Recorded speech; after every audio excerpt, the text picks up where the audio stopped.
La note triste de cette édition d'information, le président du groupe parlementaire PDG à l'Assemblée nationale, l'honorable député Luc Mara Abila et l'ensemble des honorables députés, membres du groupe très affecté par le décès survenu à Libreville le mercredi 4 mai 2011 de Madame Georgette Bourdès-Oguligende, épouse de leur collègue, l'honorable député Jules Aristide Oguligende, président de la Commission des affaires sociales, des affaires culturelles et de la Commission de la communication, présente à ce dernier ainsi qu'à toute la famille leurs condoléances les plus émues et l'assure de toute leur compassion.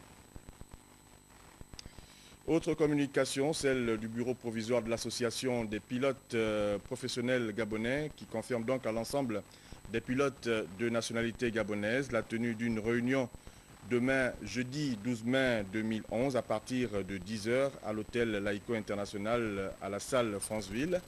Vu l'importance des thèmes qui seront donc abordés dans les différents ateliers, la présence de tous est vivement souhaitée, de même que la présence de la presse nationale et internationale. Le ministre en charge des relations avec le Parlement et les institutions vient d'effectuer une visite dans le 2e arrondissement de Libreville pour expliquer aux populations donc le processus de déguerpissement. Demain, nous reviendrons sur cette actualité avec Cyril Bertrand Gualeko et les images de notre rédaction.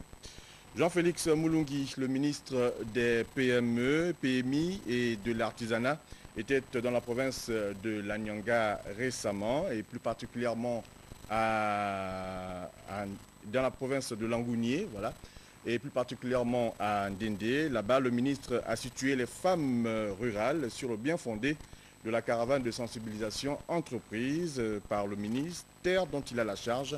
Le reportage de Paulin Siaki. Après la ville de Koulamoutou dans le Guelolo, Jean-Félix Moulungui était récemment en séjour dans la ville de Ndende.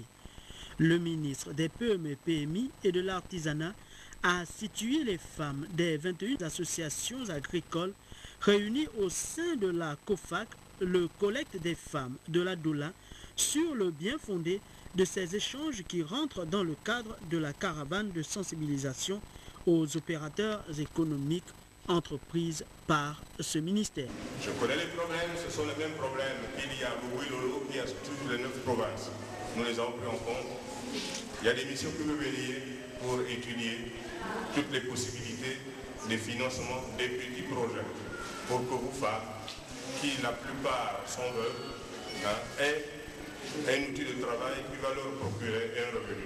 Cette rencontre aura été l'occasion idoine pour les femmes de présenter au ministre quelques doléances, non sans toutefois remercier le gouvernement de la République pour l'attention portée à leur égard. Elles ont rassuré au ministre de leur volonté manifeste de s'investir davantage pour que les métiers de la terre, qui pour certains ont toujours été jugés à tort de dévalorisants, de trouver leur lettre de noblesse. La signature hier d'une convention de partenariat entre le groupe CABI et l'Agence nationale des parcs nationaux. Le groupe CABI s'engage, il faut le dire, dans la protection de la biodiversité. La cérémonie a eu pour cadre le siège de l'Agence nationale des parcs nationaux. Le point avec Fidèle Minko et Elisabeth Guinyanga.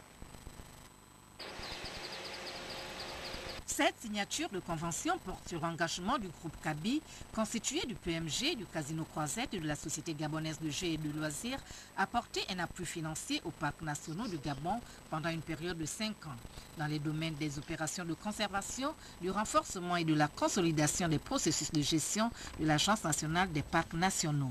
C'est un projet qui touche tous les Gabonais, depuis les ambassades à l'étranger, jusqu'aux paysans qui vivent dans la zone la plus reculée du Gabon.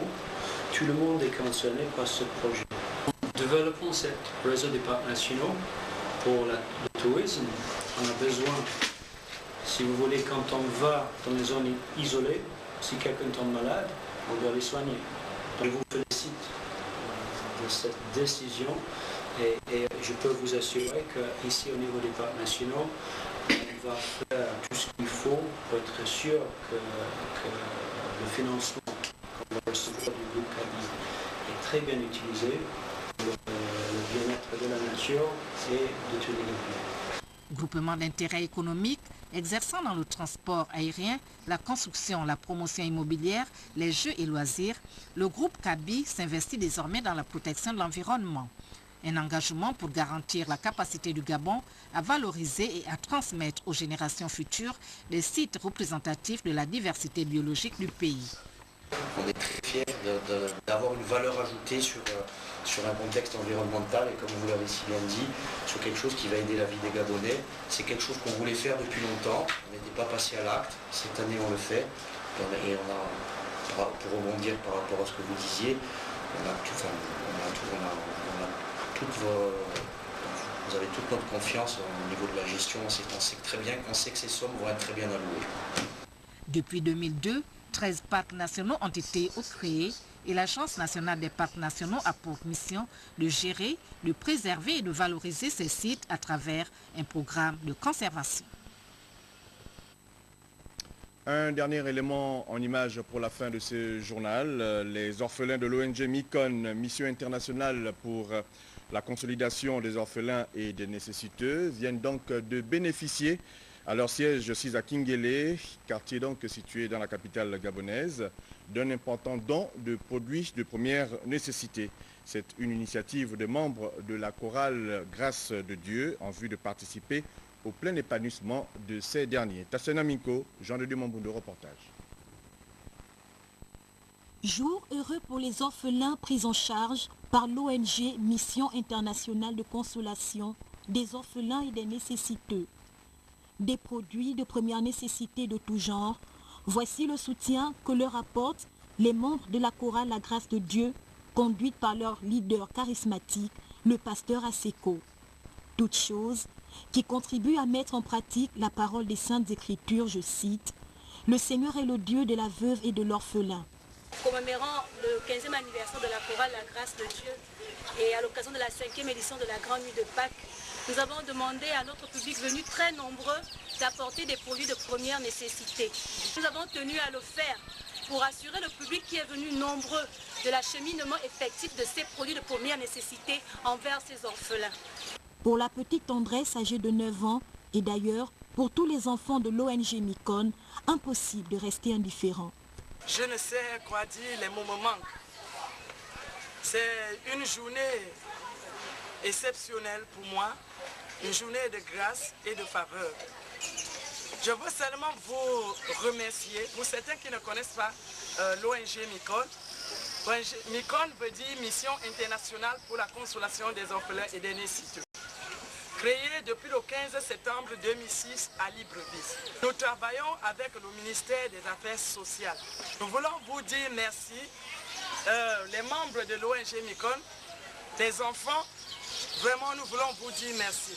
Ici, joie et émotion s'expriment sur tous les visages. Souhaitons par ailleurs que l'initiative du jour se pérennise pour le bien-être de cette frange de la population gabonaise qui elle aussi mérite d'adhérer à la vision d'un Gabon émergent pour tous.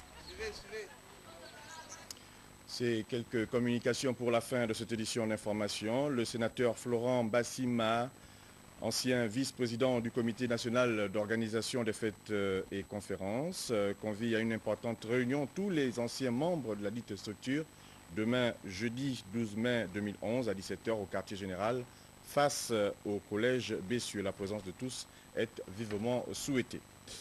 Et puis, cette note de sport pour la fin, la nouvelle va certainement ravir les amateurs de football en Afrique.